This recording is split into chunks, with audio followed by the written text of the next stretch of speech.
الرحمن الرحیم باب ما جاء فی الرجل ینام عن الوتر او ینسیہ۔ یہ باب پیچھے اجمالاً ہے اور اس میں اس کا اجمالی ذکر ہم کر چکے ہیں کہ احناف کے نزدیک وطر واجب ہیں اور ائمہ ثلاثہ کے نزدیک سنت ہیں۔ احناف کے نزدیک یہ بات پیچھے بیان کی تھی کہ اس وطروں کا وقت تو مقرر ہے کہ عشاء کی نماز کے بعد سے صبح صادق سے پہلے اس کا وقت ہے، لیکن یہ بات یاد رکھیں یہ ادا کا وقت ہے، لیکن قضا میں اختلاف ہے۔ احناف امام اعظم امام عالی مقام امام ابو حنیفہ رحمۃ اللہ علیہ فرماتے ہیں کہ وطر کی قضا علی العبد ہے، یعنی جیسے نماز قضا ہو جاتی ہے تو ساری زندگی میں مکروہ وقت کے علاوہ جس وقت بھی پڑھ سکتے ہو، تو وطر بھی چونکہ یہ فرائض کے مشابہ ہے، اس پہ 5 دلائل ہم وہاں پر بیان کر چکے ہیں کہ 19 روایات ہیں، حضور علیہ الصلوۃ والسلام نے ساری زندگی مواظبت تامہ کے ساتھ پڑھے ہیں۔ نمبر 2 اس کا وقت مقرر ہے، نمبر 3 بھولنے پر یاد آنے پہ اس کی قضا واجب ہے، اور نمبر 5 کے فقہا میں سے کوئی بھی اس کی قضا کا روا نہیں ہے۔ امام مالک امام احمد ابن حنبل امام شافعی رحمۃ کہتے ہیں کہ جو وطر نہیں پڑھتا وہ مردود الشہادت ہے، امام مالک کہتے ہیں اس کو سزا دی جائے گی۔ تو ان دلائل کی بنیاد پہ، اور ہم نے بتایا کہ حضور نے اس کو کومک کہا ہے، یعنی فرائض کی جنس میں سے ہے، تو لہٰذا یہ فرائض کے مشابہ ہے اور عمل کے اعتبار سے دونوں ایک طرح ہیں، لہٰذا اس کی قضا علی الابد ہوگی۔ اور ائمہ ثلاثہ کہتے ہیں کہ یہ سنت ہیں اور لہٰذا سنتوں کی قضا نہیں ہے، ان کے نزدیک ان کی قضا فجر کی نماز سے پہلے تک ہے،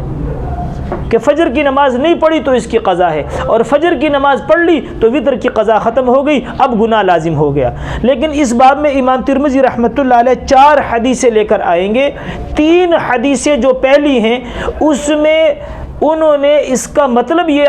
ائمہ ثلاثہ امام مالک امام شافعی اور امام احمد ابن حنبل رحمۃ اللہ علیہ نے یہ لیا ہے کہ اس سے مراد یہ ہے کہ بھئی یہ فجر کی نماز کے بعد اس کی قضا نہیں ہے، اور احناف کہتے ہیں کہ یہ معنی آپ کا لینا یہ فہم سے دور ہے،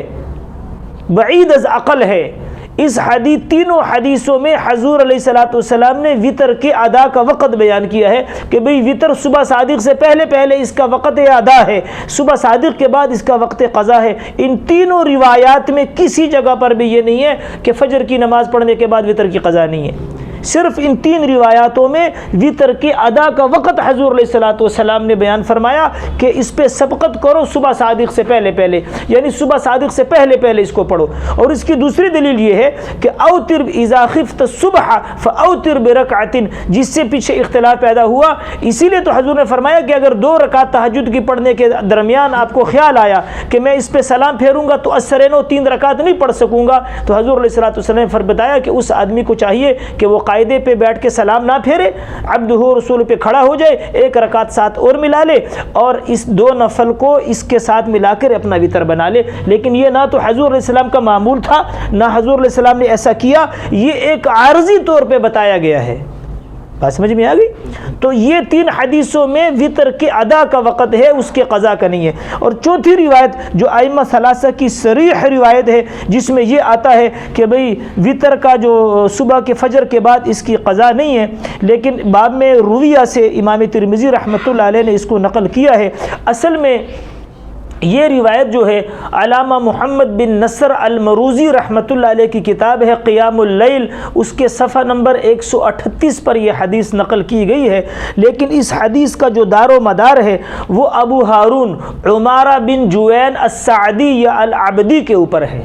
اور اس راوی کے متعلق جو ہے حافظ رحمۃ اللہ علیہ تہذیب میں کہتے ہیں کہ یہ متروک راوی ہے اور متہم بالکذب ہے، یعنی جھوٹا آدمی ہے اور متروک ہے، لہٰذا ایسی روایت سے اور ایسے بندے کی روایت سے کوئی استدلال کرنا یا اس حدیث کو استدلال کے طور پہ پیش کرنا ان صحیح روایتوں کے مقابلے میں جو ہے نا یہ بالکل فہم سے بالا تر باتیں ہیں۔ روایت بہت کمزور ہے کہ یہ متروک بھی ہے اور متہم بالکذب بھی ہے، اور آپ نے یہ قانون بھی پڑھا ہے کہ جو آدمی متہم بالکذب ہو جاتا ہے اس کی عدالت گر جاتی ہے، لہٰذا اس کی روایت سے احتجاج پکڑنا اس صورت میں کہ جب اس کی حدیث صحیح روایت کے مقابلے میں ہو تو نہیں پکڑا جائے گا۔ ہاں اگر وہ صحیح روایات کے متعارض نہیں ہے تو پھر مسئلہ اور ہے، یہ قانون ہر جگہ فٹ نہیں ہوگا. تو لہٰذا یہ 4 روایتیں ہیں اس باب میں. 3 میں وطر کے ادا ہے، اس کی قضا کا نہیں ہے. 4تھی روایت میں جو فجر کے بعد اس کی قضا نہیں ہوگی، لہٰذا اس کی جو بنیاد ہے وہ ایک ایسی آدمی کے اوپر ہے کہ جو متہم بھی ہے بالکذب اور متروک راوی ہے. لہٰذا احناف کا مسلک یہ ہے کہ وطر کی قضا علی الابد ہے، اور اس پہ 6 دلائل ہم نے ابھی پیش کیے ہیں، اور تینوں حدیثوں میں اس کا کوئی ذکر نہیں ہے کہ بھئی فجر کے بعد اس کی قضا نہیں ہے. دوسری ائمہ ثلاثہ کہتے ہیں کہ فجر کے بعد اس کی صرف گناہ لازم ہو گیا، تو یہ بھی عبادات کے خلاف ہے کہ عبادات میں اختیار ہے. فرض کرے ایک آدمی ایسے وقت وہ اس نے وطر نہیں پڑھے کہ میں تہجد میں پڑھ لوں گا، اور وہ ایسے وقت میں اٹھا کہ فجری قضا ہے، ایسے وقت میں اٹھا کہ فجری قضا ہے، تو سوئے ہوئے آدمی کے اوپر تو کوئی گناہ نہیں ہے، تو لہٰذا اس کے ذمہ گناہ کیسے لازم آ گیا؟ اسی لیے ائمہ ثلاثہ کی جو بات ہے وہ عقل سے بڑی بالاتر ہے. احناف کا مسلک مضبوط ہے. اس بارے میں یہ کہتے ہیں کہ عبد الرحمن بن زید بن اسلم جو ہیں یہ تھوڑے ضعیف ہیں، لیکن یہی روایت ابو داؤد شریف حدیث نمبر 1431 میں موجود ہے صحیح سند کے ساتھ. ابو داؤد میں حدیث نمبر 1431 میں صحیح سند کے ساتھ موجود ہے. لہٰذا امام ترمذی رحمۃ اللہ علیہ کا یہ کہنا کہ عبد الرحمن بن زید بن اسلم کی روایت ضعیف ہے، جس سے احناف نے یہ استدلال پکڑا ہے کہ وطر کی قضا علی العبد ہے، تو ہم کہتے ہیں ابو داؤد کے اندر یہی حدیث صحیح سند کے ساتھ موجود